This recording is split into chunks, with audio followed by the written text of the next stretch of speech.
Welcome to Yank Your Mets, the podcast that covers all things Yankees and Mets, off and down the middle or just a bit outside.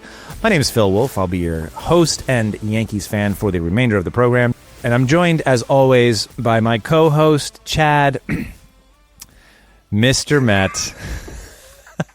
Chad, Mr. Met, boss, and Chad. The pause? Can I even ask, how are you doing? Should I? No, you shouldn't. We shouldn't even be recording. Oh, God. It's been a rough stretch for the Mets, Chad. No, it has. I don't even know where to begin. But let's talk about what we want to talk about. We want to get into the Mets losing streak at this point. They've lost 8 games in a row. I want to get into Juan Soto, first player in Mets history with 40 home runs, 30 stolen bases, which is an incredible feat, but also in a season where they've lost 8 in a row and maybe out of the wild card. I'm curious to know what your thoughts are there.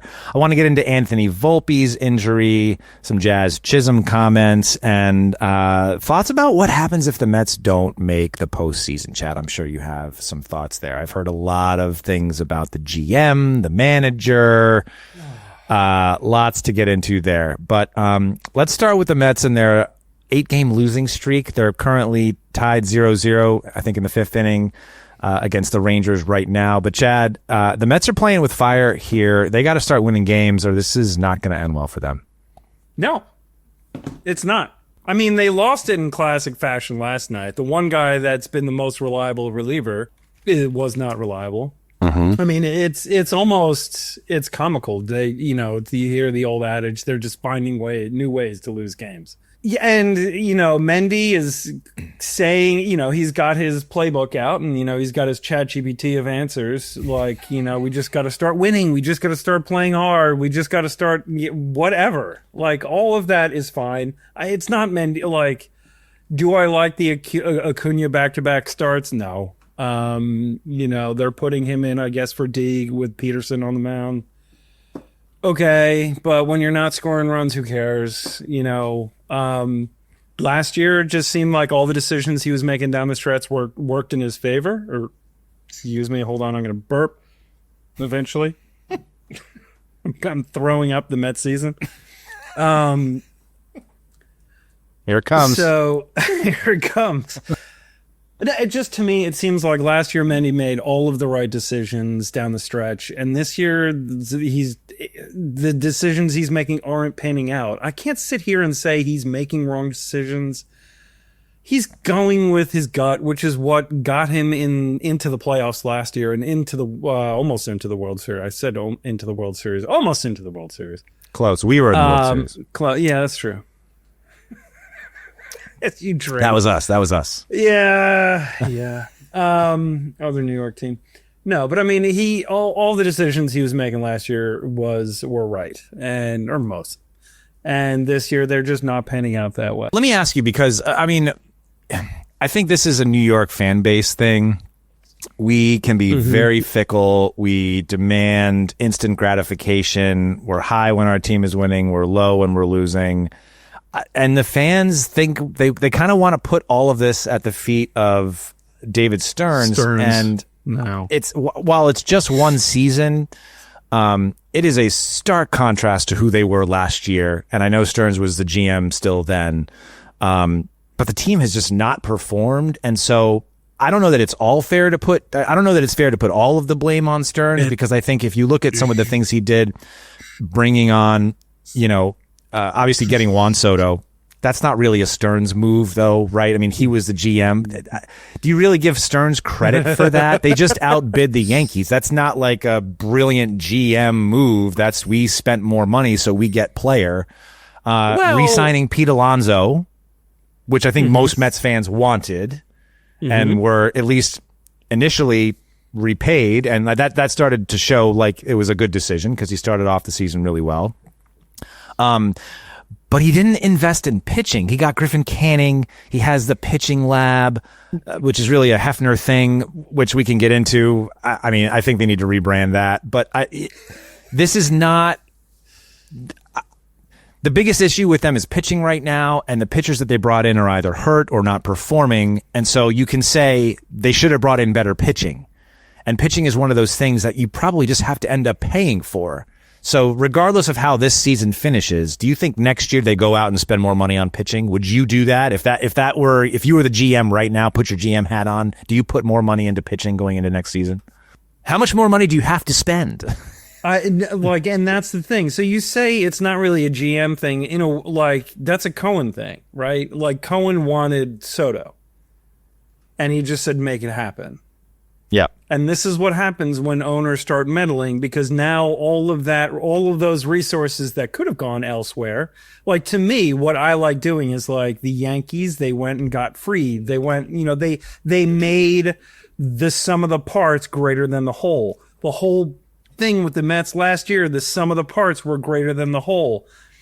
And then they go and get Soto, and maybe it's just because I've seen this before. Like every time the Mets spend, it doesn't work. At least initially, every time they go out and they spend like the biggest market team, it just doesn't work. It never has. And here we are again, trying it, and Soto is doing just fine. And do I want Soto on my team? Sure. But what are the other pieces that we could have had we lost Soto to you guys? Had you guys re-signed Soto, would Fried be on our staff? Yeah, maybe. And what other things what would he have done with the DH and all? So it's a whole game of, you're pulling at, Christmas lights trying to untangle the what ifs there. But Stearns has never gone out and spent big, signed pitchers to long-term contracts. Nope. It's just not going to happen. I think he let Corbin Burns go in Milwaukee, right? Yeah. Yeah. Well, that turned out to be a great move. Yeah. But when you come to the Mets, a larger market team, don't you have to kind of spend that way? You can't just take your mentality from Milwaukee and apply it to New York and expect the same magic to happen. I think fans want you to spend. You have the richest owner in baseball. But Milwaukee wasn't getting Soto. Of course not. So, that's the... what are they cheering about? Oh, just being on camera. What are they cheering about? Who's cheering? They're cheering about having a camera shoved in their face. Of course it's 0-0. It's 1-0. Mets 1-0. Is it? Yeah. Oh, okay, great. Top of the sixth. God damn it. Hold on. Let me catch up. I thought I reset this. I'm just going to close the app and restart. RBI, Juan Soto. Well, there you go. Look at that. Hold on. Let me get in real time. There we are. Hey, look at that. 1-0. Yeah, but... Yeah, sure. Yes, you're expected to spend, but spend it on the right things.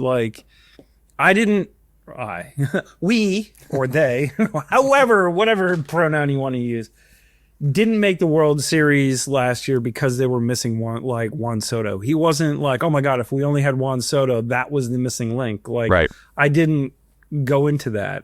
This team felt a lot like this team going into this year felt a lot like the 2006 team that had just a killer lineup, but the pitching just wasn't there. They were all, it's bitsy bobs. You had the human rain delay. Steve Traxel was he was, on that stat. So it was just a kind of a El Duque. All these guys they're, just, okay, let's go get him,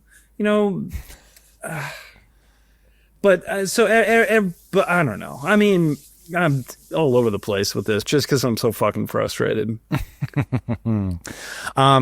It's interesting from an outsider's perspective. Hey, that's R2-D2. What does he have to say?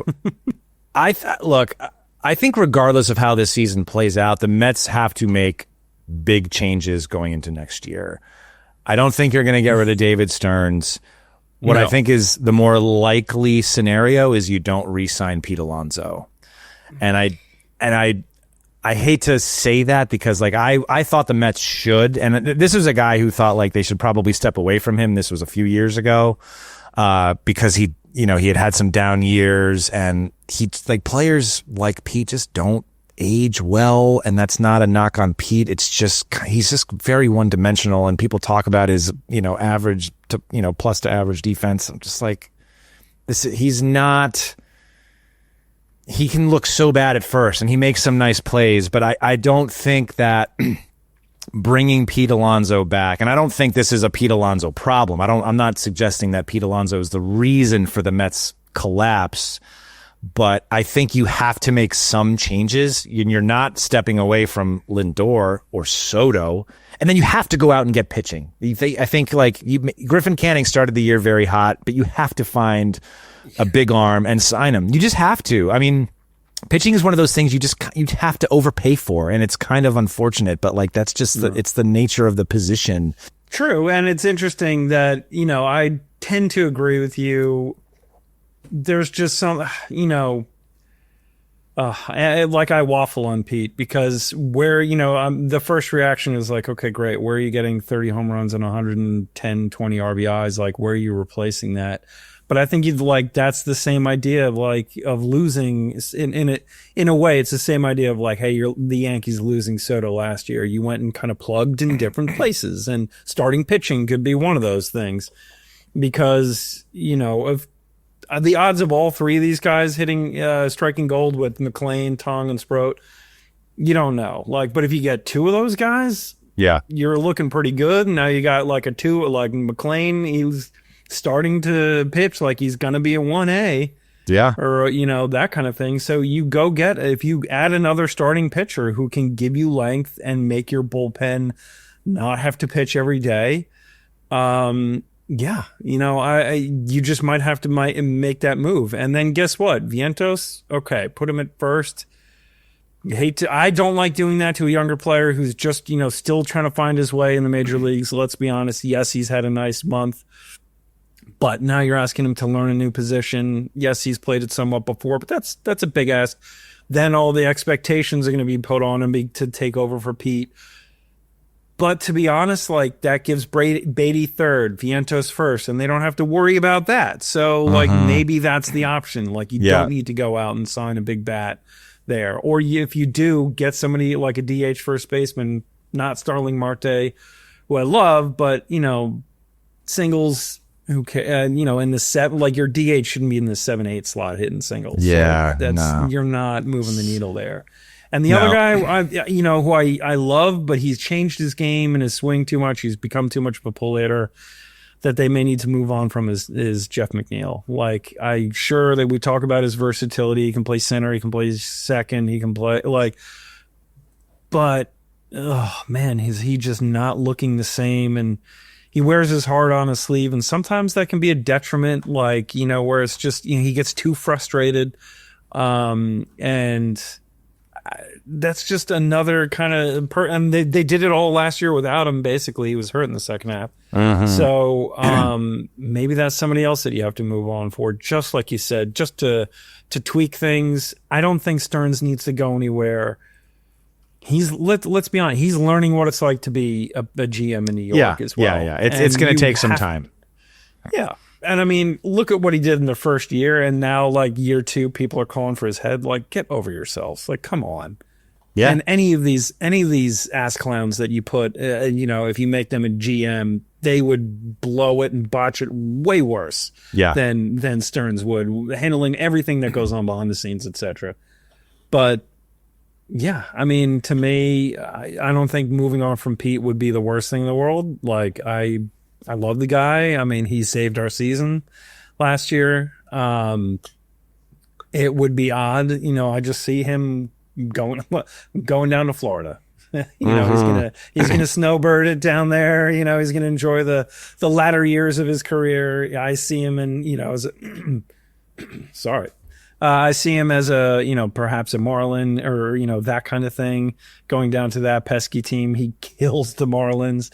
So why not, why not get him? Why not join him? Yeah. Why not join him there? I mean, because the Devil Rays aren't going to pay him. That's his hometown, but Devil Rays paying people. Yeah. Anyway. They have a lot of questions, and I think, they're going to have to shake it up somehow. That being said, look, I think the Mets are still going to make the playoffs. I want to be hopeful. I want to see them make it. I want to give us something to yap about for the next couple of weeks and into the postseason, because this is going to become very one-sided if the Mets don't. But I was very surprised they lost all 4 games at Philly. I expected them to at least take that series. I expected them to play better against Texas. I expected better. I just expected better.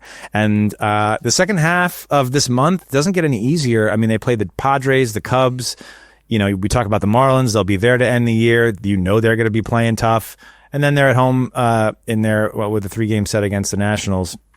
So it doesn't get any easier. But maybe that's what they need. They need to be playing up to their level. And, you know, maybe facing these better teams is going to kick them in the butt a little bit. But something's got to give. And the Mets got to turn it around. Otherwise, I think next year's team is going to look a lot different. All right, next up on the list is Anthony Volpe. Anthony Volpe dealing with a shoulder injury and has not seen a lot of playing time. The Yankees opting to go with Jose Caballero, who, I mean, I think they really got to sort of spell Anthony Volpe, and probably in the eyes of many Yankees fans should have replaced him long ago. And I said a couple of weeks ago that the Yankees were going to live and die with Anthony Volpe at shortstop. Of course, that was, you know, barring injury. Now he's injured, and Caballero has been filling in very nicely at shortstop. And so the Yankees have an opportunity here, I think, to put Anthony Volpe to rest, at least for the rest of the season. I don't know how you put him back in, even if he's healthy, because it's the last 2 weeks and you're playing for, you know, the division, the top wild card, whatever the case may be. And so I don't want this to be the end of Volpe. I'd like to see him back next year. I want him to have to earn that spot because he has struggled offensively, defensively all year. He leads the American League in errors, but he is just not getting it done. And the Yankees have been playing really good baseball with Caballero at shortstop. So I think we dodged a bullet here.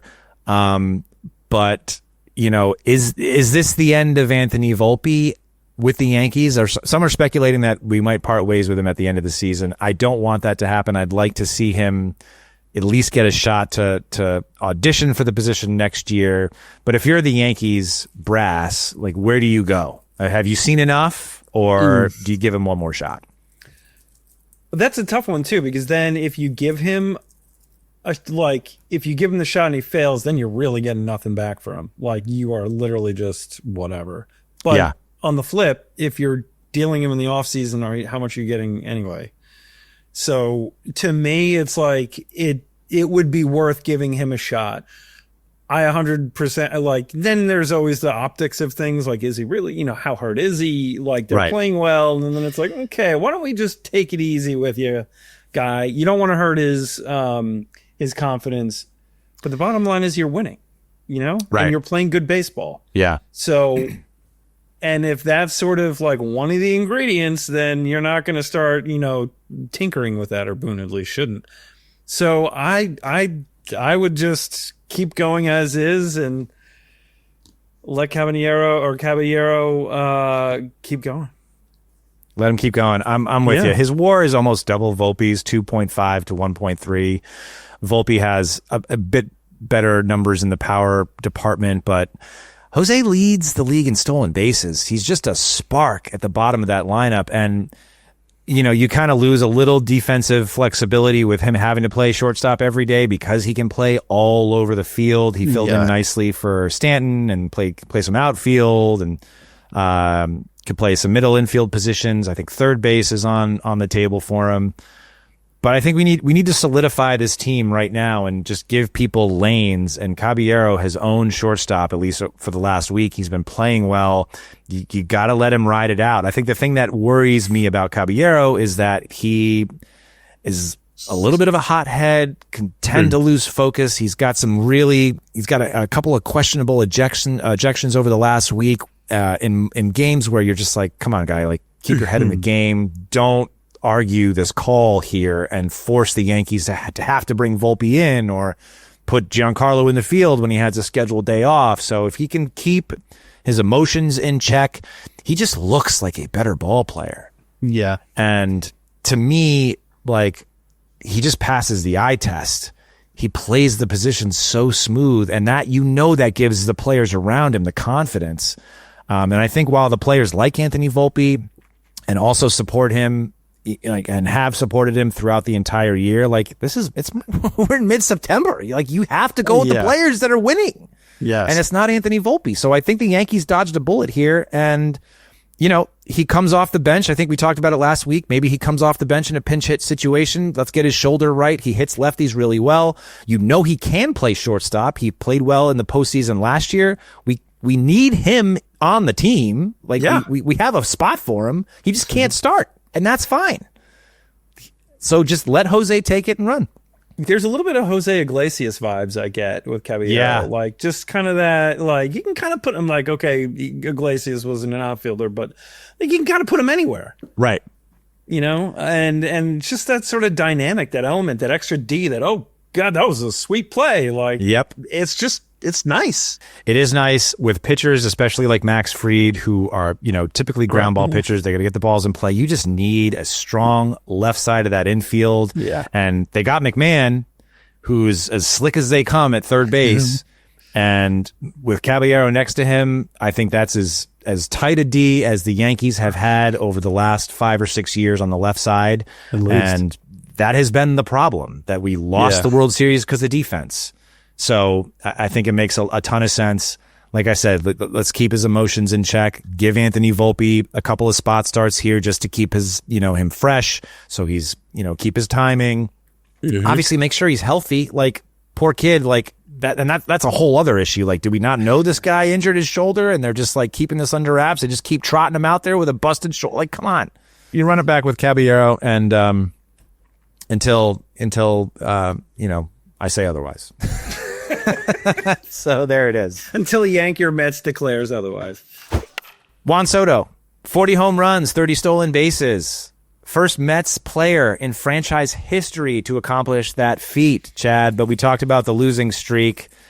Are you able to enjoy this? No. At all? Does it mean anything to you or Mets fans that this is a thing? Or do you just want them to win and you don't care how many stolen bases that Juan Soto has? I don't. I'll be honest. Like, again, I prefer the team success versus the individual success. You don't say. Yeah.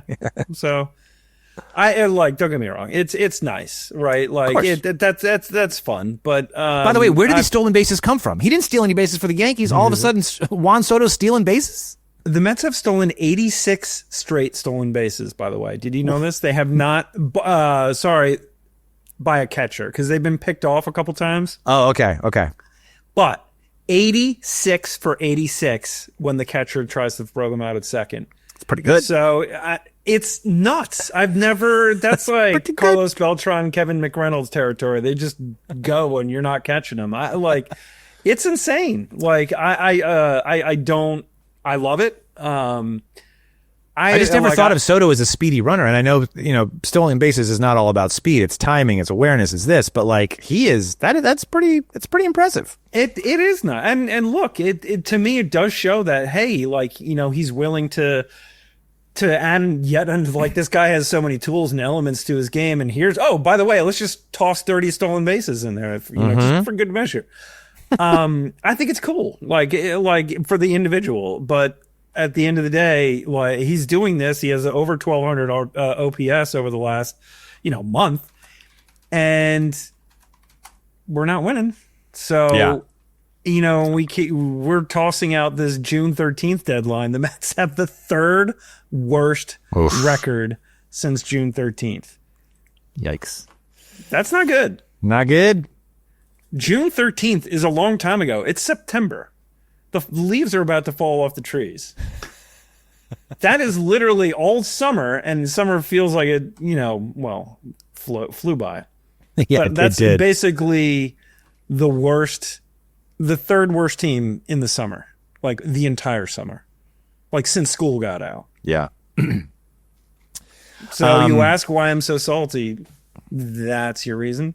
But, I mean, good for Juan Soto. 40-30. Great. Good for him. And he's played well. He didn't get off to a great start, but he is the least of the Mets' problems right now. He's on the big contract. I guess my follow-up question is, if this year the Mets don't make it, and in subsequent years the Mets try and miss the playoffs for Soto's first 3 or 4 years. He's got an opt-out after 2029. Is there any universe that exists where Juan Soto is not a Met? Yeah, you just described it. Well, do you think, I mean, is he the type of player who would try to opt out, or who would ask for an opt out, or exercise that clause to go for a winning team, despite the fact that he's signed on for almost $800 million? Because after 2029, the Mets just got to give him like another $4 million a year, right? With the incentives and everything else to get it to about 800 mil. But like, is there any world in which he opts out if the Mets don't perform? Yeah, I would say yes. I mean, I guess it depends upon whether or not we believe him. Because he said he came to the Mets because he wanted to win. Yeah. Okay. So, like, I guess, in his mind, I leave the World Series contender and go to the one that almost made it, and I'm going to make them that much better, and we're going to get there. I don't know. It really puts more pressure on Stearns and gets some pitching. Like, we're just going to have to wait and see, because... And it also probably depends. If he's putting up seasons still like he is now, he could sign another, who knows where, maybe not because of the cap. I don't know. I think the cap is going to have a lot to do with this. If they have a cap, that's an interesting wrinkle. I don't know if the cap is. I mean, we talked about it. I know you said it's coming. I don't know. It would be so unlike baseball to allow for something like that. But yeah, I mean, I think that'll have a lot to do with it. I mean, he's got the huge contract, but like, he's probably gonna make, if he opts out, maybe the Yankees pick him back up again. They seemed willing to want to spend money. I don't know, but I think the Mets got to win if they want to keep him, because I do think he's the type of player who would opt out if this thing collapses and like over the next 3 or 4 years the Mets just can't figure it out. I can see Soto opting out. I've never seen the Mets go into like 3, 4, 5 year funks where they just can't hit their way out of a paper bag and they can't throw the ball over the plate. That never happens with the Mets. No, never. I mean, I've never seen literally. I have never seen like a 5-year run where we're in it every year. Like yes, am I jealous of the Yankees? Like, yeah, because from like 95 to 2000, fill in the blank, you guys were in it every year. In it every year. We would have we just were like, we're doing this. We're up, we're down, we're up, we're down, we're up, we're down. We're in the World Series 2000, then we shit the bed for 3-4 years. Now, look at that. We're up in six, and then we just shit the bed in 7, and we shit the bed again in 8, and then we're in the shitter. And then here we come back in 2015. Everything is going to be great. We got Syndergaard, we got Harvey, we got all these toys. And then guess what? We shit the bed again. And so it's just a roller coaster. We're great when we're supposed to be bad, and we're fucking terrible when we're supposed to be good. That's the Mets. What gives me hope for Juan Soto is so many players come to the Mets and there's not the same player. We talked about Jason Bay and all these guys who have just not lived up to the big contract. Soto is kind of like bust proof. So like this year, first year with a new organization, he's playing well. Like you said, he's added a new dimension to his game with the stolen bases. Let's see how the next 3 years play out. But I am keeping an eye on the Mets in hopes that maybe he opts out and he wants to come back to the Yankees. So basically what you're saying is I hope your next 3 seasons are a complete dumpster fire, which very well they could be, and just so you can get Juan Soto back. Are you that bitter? Look, I've never forgotten that he left. And I wouldn't. One free agent to us in all of our years, and you just can't get over it, can you? I was a Juan Soto fan before he became a Yankee. I liked him with the Nats. I wanted him then. So yeah, I want him back. I want him back. And if he takes a little bit of a pay cut, $5-6 million off the top to come back and play for the Yankees, we'll find room for him. We'll find room and say, hey, by the way, you're going to be stealing 40 bases for us, okay? No, so that's how that's going to work. Last but not least, Jazz Chisholm has declared that the Yankees are the best team in baseball. This is coming off the heels of a win in Fenway. They had taken the first 2 games out of that 3-game set and played really well against, those winning contenders over the last 2 weeks. We talked about how they had to play well to feel good going into the postseason. The season's not over yet. We still got 7 games against the Orioles. They're going to play hard. But Jazz thinks we're the best team, and despite the fact that we don't have the best record, and we are in second place in our division behind a Toronto Blue Jays team who seemingly can't lose. They come back on everybody, no matter how many games the Yankees win. The Blue Jays are keeping pace. I love Jazz, I love his energy, and I love his enthusiasm, and I think, to some extent, like, teams need that. They need, like, the shit talkers, for lack of a better term, right? And this is also coming off the heels of, I think, the Toronto Blue Jays broadcaster saying that the Yankees were not a very good team during a game where they weren't even playing the Yankees. So Jazz probably got wind of this and felt the need to defend his team, rightfully so. Now you got to go out and prove it, though. And, like, we've played well of late, but we've also looked so bad. And by the way, Jazz, I think, is like second in errors behind Volpe. Like, he's like, offensively, he's been terrific. I think over 162 games, he's got 40 home runs, 48 stolen bases. He's putting up numbers. I just don't like people making predictions like we're going to win the World Series and we're the best team in baseball. I just want us to play tight. I don't want people. You don't need to give other teams reasons to beat us. And so I wish he hadn't said that. As much as I admire his passion and his enthusiasm, just shut up and play baseball.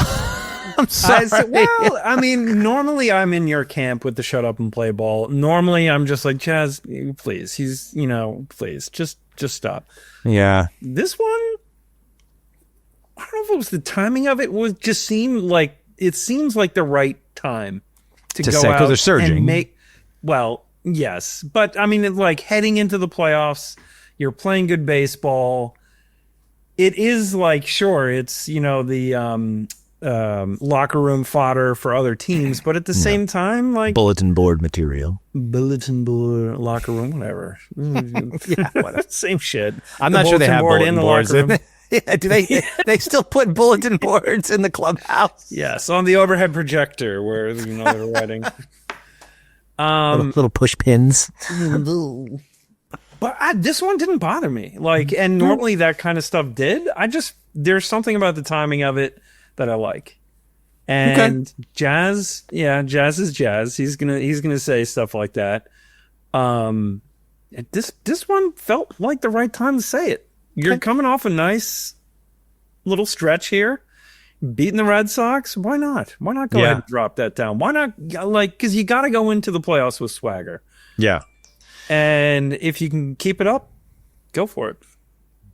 Yeah, and like I said, I think in defense of his team, I like to see the defense of his team. I'm more worried than anything else. It's like now we have, like I said, you have to go out and prove it, and we just haven't played like the best team. So defend your team, but you gotta actions speak louder than words, and we gotta see it on the field. And Jazz, to his credit, has been amazing. Like, there's no question, he's been a terrific addition. I was, complaining about letting go of Gleyber Torres with you offline because Detroit was beating up on us. Gleyber Torres was a big part of that. There's no question that Jazz Chisholm is a better athlete than Gleyber Torres. He just adds so much more of a dynamic element. He's got the speed. He's got a really good two-strike approach. We've seen him just kind of swat at balls and put them in play. He did so against the Red Sox the other day on an 0-2 pitch. He just poked it in opposite field for another RBI. So he's earned the right to say it. I'm not going to tell him he can't say it, but it just worries me more than it bothers me because I just want them to go out and prove it. But I do think it'll be good for the Yankees to not be the division winners. I think there's something about playing with a chip on your shoulder and just having to go out and prove it and not being the top dogs. Go out and beat these teams now. You'll be the number one wild card if things continue to trend the way they're going. And, so you'll get at least one series at home, which is a nice entryway into the postseason. And then you'll be on the road to start every other series. And now you got to win these games. And I think maybe the mindset of the team just needs to be different heading into this postseason for them to go out and play well. I think the teams they're going to play this year are better than they were last year. We beat up on the Royals and the Guardians, two Central teams who really, they had fine seasons. I don't want to take anything away from them. The teams now that are going into the postseason are much harder across the board. Toronto, I think, is probably the best team in the American League. Seattle is surging. You have Detroit. We'll see what happens with Tarek Skubal. If they lose him, that's going to be a huge loss for them. Yeah. But it's going to be a tougher road, and I think maybe being the wild card is kind of puts them in like the right headspace, just to go out and prove it. Yeah, I agree. And to me, there's something about the Yankees having that momentum and keeping playing, and then you have for lack of better terms, this is the first time Toronto's in this position in quite some time. So now you're playing really good baseball. You're playing really good baseball. Now you gotta, okay, guys, go hang out for a week and then come back and continue to do that. Then they start, questions will start coming up in their head. The Yankees, meanwhile, are going to go out and continue to play good ball. They're going to prove Jazz right and be the best team in baseball. They're going to win a series. And then the Blue Jays are sitting there, after, kind of cooling their heels for a week and oh, crap, now we got to go out and back out and do it again. I think there's something to be said for that. If you do get the wild card, not that you can opt out, but I'd be like, no, I want to keep playing. We're playing good baseball. Yep. Let the Blue Jays just chill for a week and see how they do come. Let's see how their timing is after a week of this. Yeah. I'm just sitting on the sidelines. But whereas the Yankees, if they did win the division, I have more confidence and faith in them because they have a little bit more. Not that the Blue Jays lineup isn't; they have veterans, sure. Yeah. But Vlad hasn't been in this position. Bo hasn't been in this position. All of those elements come into play for me. Where the Yankees, they've been there, done that. Some quick predictions. Oh, do the Mets win this game? Do the Mets win any game? I think yes. To the end of the season? I say yes. I think the Mets are going to win today, and they'll have a winning record over the next week. That's my prediction. God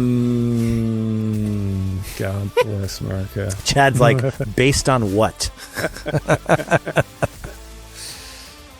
Was San Diego at home? No, I'm going 2-4. Okay, 2-4 again. Screw it. I'll go 3-3. 3-3. There you go. There you go. 3-3. I think the Yankees go 5. Sorry. Finish your thought. I was going to say 3-3 in a game out. 3-3 in a game out. Okay. All right. I like the Yankees going 4-2. I think they take the next couple of series. I think they'll probably lose today. I think Crochet probably beats us, and that's fine. Even in a loss, look sharp losing. Don't be making errors all over the place, and don't rely on the home run. But I think we'll take the Minnesota series. I think we'll take the Baltimore series. So I'm saying 4-2 over the next 6. I like it. We'll see how that shakes out. I think it'll shake out well. All right. That's it for today. Thank you for watching. Thank you for listening. Make sure to follow us on Instagram and TikTok at Yank Your Mets Pod. Follow and subscribe on YouTube. And we'll be back next week with more Yank Your Mets.